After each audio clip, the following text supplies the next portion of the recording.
Hello दोस्तों, जब भी हम कभी बाहर खाने की सोचते हैं तब हम कई सारी चीजें खाते हैं जो कि मैदे से बनी होती हैं। फिर चाहे वह समोसा हो, चाउमीन हो, बर्गर हो या मोमोज। मैदा आज के समय कई सारी खाने की चीजों में मुख्य रूप से उपयोग हो रहा है। लेकिन क्या आपने कभी सोचा है कि आखिर मैदा किस चीज से बनता है और इसे फैक्ट्री में कैसे बनाते हैं? तो चलिए जानते हैं इस कमाल की वीडियो में कि मैदा कैसे बनता है। इसलिए वीडियो को एंड तक जरूर देखिए। दोस्तों, आपको यह जानकर हैरानी होगी कि मैदा मुख्य रूप से गेहूं से ही बनता है, जिसके आटे से बनी रोटी हम रोज ही खाते हैं। लेकिन फिर मैदा इतना अलग क्यों होता है? इसे समझने के लिए आपको गेहूं का स्ट्रक्चर समझना पड़ेगा। एक गेहूं के दाने के 3 हिस्से होते हैं। गेहूं की सबसे ऊपरी परत को ब्रेन कहते हैं। इसमें फाइबर और मिनरल पाए जाते हैं। गेहूं के बीच वाले हिस्से को एंडोस्पर्म कहते हैं। इसमें मुख्य रूप से कार्बोहाइड्रेट और प्रोटीन होता है, स्टार्च और ग्लूटेन के रूप में। और गेहूं के सबसे बीच वाले हिस्से को जर्म कहते हैं, जिसमें विटामिन और मिनरल्स होते हैं। जब हम मैदा बनाते हैं तो इसके लिए ब्रेन और जर्म को गेहूं से अलग कर देते हैं और सिर्फ एंडोस्पर्म यानी स्टार्च और ग्लूटेन वाला हिस्सा बचता है, जिसे पीसकर हम मैदा बनाते हैं। चलिए फैक्ट्री में इसकी प्रोसेस को देखते हैं। मैदा बनने की प्रक्रिया शुरू होती है गेहूं की फसल को काटने से, जिसके लिए हार्वेस्टर का उपयोग करते हैं, जो फसल में से गेहूं के दाने को अलग कर देता है। जिसके बाद गेहूं को बोरियों में भरकर ट्रक या ट्रैक्टर में लोड करके फैक्ट्री में भेजते हैं। फैक्ट्री में गेहूं को डंपिंग या इनटेक पॉइंट पर खाली कर लेते हैं, जिससे गेहूं जाली से होता हुआ अंडरग्राउंड भंडार में जमा हो जाता है। वहां से सैंपल लेकर सबसे पहले इसकी लैब टेस्टिंग की जाती है और जिसके द्वारा गेहूं में नमी, प्रोटीन, ग्लूटेन, मिनरल्स आदि की जानकारी प्राप्त की जाती है। इसके बाद अंडरग्राउंड भंडार से एक खास बकेट कन्वेयर द्वारा गेहूं को फैक्ट्री के सबसे ऊपरी सिरे तक पहुंचाया जाता है, क्योंकि ज्यादातर फैक्ट्रीज में टॉप टू बॉटम अप्रोच अपनाई जाती है, जिसमें ग्रेविटी का इस्तेमाल करते हुए अनाज ऊपर से नीचे आता है। ऊपर पहुंचने पर गेहूं को सबसे पहले क्लीनिंग प्रोसेस से गुजारते हैं, जिसके द्वारा इसे साफ करते हैं। सबसे पहले होती है प्री क्लीनिंग प्रोसेस, जिसमें इसे ड्रम सीव से गुजारते हैं। इसमें एक ड्रम की तरह घूमती हुई छन्नी लगी होती है, जो गेहूं में से रस्सी, प्लास्टिक, कागज जैसी बड़ी बड़ी चीजों को अलग कर देती है। इसके बाद गेहूं पहुंचता है ग्रेविटी क्लीनर में, जिसमें एक के ऊपर एक कई सारी तिरछी छन्नी लगी होती हैं और गेहूं ग्रेविटी के कारण धड़कते हुए नीचे आता है, जिसके द्वारा अन्य फसलों के दाने और डंठल आदि को साफ किया जाता है।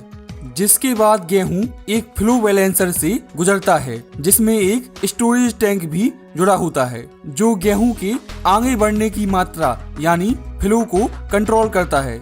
अब गेहूं को मैग्नेटिक डीस्टोनर से गुजारते हैं, जिसमें एक बहुत बड़ा इलेक्ट्रोमैग्नेटिक चुंबक लगा होता है, जो गेहूं में से लोहे यानी आयरन की चीजें जैसे कि नट बोल्ट, तार के टुकड़े आदि को अलग कर देता है, इन्हें चिपकाकर। इसके बाद अगले प्रोसेस में इसे वाइब्रो सेपरेटर में भेजते हैं, जिसमें वाइब्रेट करती हुई छन्नियां लगी होती हैं, जो लगातार हिलती रहती हैं, जो गेहूं में चिपके हुए डंठल, बाली और कई छोटी चीजों को साफ कर देता है। जिसके बाद गेहूं पहुंचता है डीस्टोनर में। इसमें खास प्रकार की वाइब्रेट करती हुई जाली लगी होती है, जो हल्की सी झुकी होती है और नीचे से हवा भी लगातार फ्लो होती रहती है। जब गेहूं इसके ऊपर से गुजरता है तो गेहूं में मौजूद पत्थर, कंकड़ और कांच के टुकड़े भारी होने के कारण नीचे बैठ जाते हैं और गेहूं हल्का होने की वजह से ऊपर आ जाता है और नीचे से आती हुई हवा इसे दोबारा मिक्स नहीं होने देती और इसे ऊपर ही बनाए रखती है, जिस वजह से जाली के संपर्क में मौजूद कंकड़ पत्थर के टुकड़े जाली के खास डिजाइन की वजह से ऊपर की ओर बढ़ने लगते हैं और गेहूं ग्रेविटी के कारण नीचे की ओर आने लगता है, जो नीचे साइड में एक तरफ आ जाता है, जबकि कंकड़ पत्थर दूसरी साइड कंटेनर में इकट्ठा हो जाते हैं। यह मशीन इतनी ज्यादा एफिशिएंट होती है जो कि छोटे से छोटे कंकड़ को अलग कर देती है बिना एक भी दाने को वेस्ट किए। इसके बाद गेहूं पहुंचता है स्कोरर में, जिसमें एक घूमता हुआ रोल लगा होता है एक ड्रम के अंदर, और ड्रम और रोल दोनों के ऊपर कई सारे दांत जैसे लगे होते हैं। इसलिए जब ड्रम और रोल के बीच के थोड़े से गैप में गेहूं को डाला जाता है तो घर्षण यानी फ्रिक्शन होता है गेहूं के दाने और दांतों के बीच में, जिस कारण दानों पर जमा मिट्टी और भूसा अलग हो जाता है जो नीचे जाली से गिर जाता है और गेहूं के दाने अलग हो जाते हैं। इसके बाद गेहूं को एस्पिरेशन चैनल से गुजारते हैं, जिसमें गिरते हुए गेहूं में पंखे की मदद से तेज हवा को गुजारते हैं जो गिरते हुए गेहूं में मौजूद भूसे और डस्ट को उड़ाकर अलग कर देता है, जिससे हमें साफ गेहूं मिल जाता है।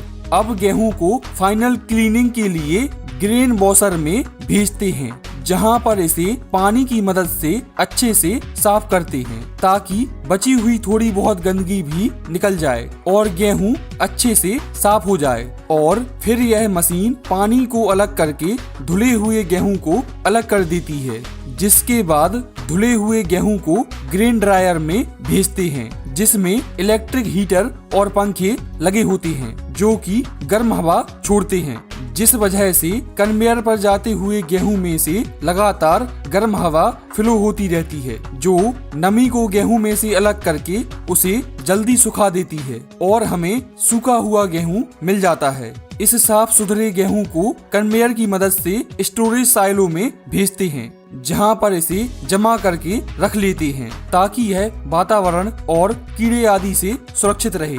अगर हमें सादा आटा बनाना हो तो सीधा फ्लोर मिल में गेहूं को भेजकर चक्की से पीस लेते हैं, लेकिन मैदा बनाने के लिए सबसे पहले स्टोरेज साइलो से गेहूं को मॉइस्चर मेजरिंग डिवाइस से गुजारते हैं, जिसमें लगे माइक्रोवेव और ऑप्टिकल सेंसर गेहूं में नमी का पता लगाते हैं।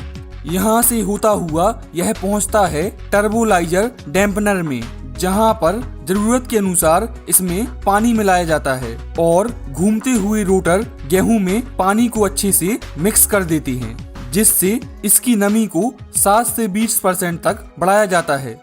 इसके बाद गेहूं को होल्डिंग टैंक में रखा जाता है 10 से 12 घंटों के लिए, जिस वजह से गेहूं के बाहर का खोल यानी ब्रेन सख्त हो जाता है जबकि अंदर का एंडोस्पर्म फूला रहता है। इस तरह से दोनों के टेक्सचर में आया डिफरेंस बहुत इम्पोर्टेंट है मैदा बनाने के लिए।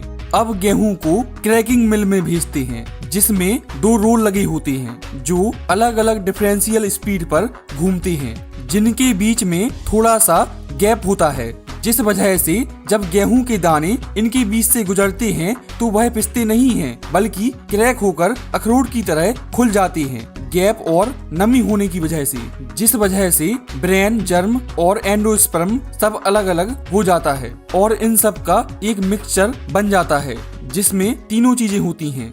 अब इस मिक्सचर को प्यूरीफायर से गुजारते हैं, जिसमें सीरीज और पैरेलल में कई सारी वाइब्रेट करती हुई छन्नियां लगी होती हैं, जिनके छिद्रों का आकार ऊपर से नीचे आते हुए बारीक होता है। जब क्रश किए हुए मिक्सचर को फीडर से दिया जाता है तो वह हिलने के कारण पूरी छन्नियों पर फैल जाता है और गर्म हवा लगातार नीचे से दी जाती है, जो ब्रेन और जर्म को हल्का होने के कारण ऊपर उठा देती है, जबकि भारी एंडोस्पर्म नीचे रह जाता है। साथ ही गर्म हवा एंडोस्पर्म को सुखा भी देती है। अलग अलग हिलती हुई छन्नियों से गुजरते हुए साफ एंडोस्पर्म के टुकड़े नीचे इकट्ठा होते रहते हैं, जबकि ब्रेन और जर्म साइड में अलग होकर फिर से मिल में भेज दिए जाते हैं। नीचे इकट्ठा हुए एंडोस्पर्म के टुकड़े जो छन्ने के बाद हमें मिलते हैं, इसे ही हम सेमोलिना या सूजी कहते हैं, जो कि हलवा बनाने में इस्तेमाल होती है, जिसकी मदद से फिर आगे मैदा भी बनता है। मैदा बनाने के लिए सूजी यानी सेमोलिना को रोलर मिल में भेजते हैं, जहां पर इसे फीड रोलर की मदद से एक सा फैलाकर ग्राइंडिंग रोलर के बीच में पीसा जाता है और इसे ज्यादा बारीक पीसने के लिए सीरीज में लगे एक के बाद एक कई सारे रोलर के बीच में से पीसते हैं जब तक इसके पार्टिकल का साइज 200 माइक्रोन से कम ना हो जाए, जहां से फिर इसे प्लान शिफ्टर में भेजते हैं, जिसमें एक के ऊपर एक कई सारी बहुत ज्यादा बारीक छन्नियां लगी होती हैं कई सारे बॉक्सेस में, जो लगातार हिलती रहती हैं काउंटर वेट मैकेनिज्म के कारण। प्लान शिफ्टर में ऊपर से बारीक पिसे सेमोलिना को डाला जाता है, जो ऊपर से नीचे आते हुए बहुत बारीक पार्टिकल होते हैं, वही सारी छन्नियों को पार करके नीचे पहुंच पाते हैं। बाकी पार्टिकल को फिर से रोलर मिल में भेजते हैं पिसने के लिए। सबसे आखिरी में छन्ने के बाद जो आटा मिलता है उसके पार्टिकल का साइज 10 से 100 माइक्रोन के बीच में होता है।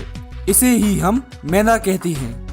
लेकिन अभी भी यह ज्यादा सफेद नहीं होता, क्योंकि मैदा जब हवा के संपर्क में कुछ समय के लिए रहता है तो ऑक्सीडाइज होकर अपने आप सफेद हो जाता है। लेकिन कई बार कंपनियां इस प्रोसेस को जल्दी करने के लिए इसे पेरोक्साइड या पोटेशियम ब्रोमेट की मदद से ब्लीच करती हैं, ताकि मैदा जल्दी सफेद हो जाए। लेकिन अभी भी सबसे इम्पोर्टेंट क्वेश्चन यह है कि आखिर जब गेहूं से ही आटा, सूजी और मैदा बनता है तो फिर स्वाद में इतना अंतर क्यों होता है? इसका सबसे पहला कारण है मैदा में ब्रेन और जर्म का ना होना, जिसमें फाइबर और मिनरल होते हैं जो कार्बोहाइड्रेट के स्वाद को कम कर देते हैं। और दूसरा सबसे बड़ा कारण है पार्टिकल साइज।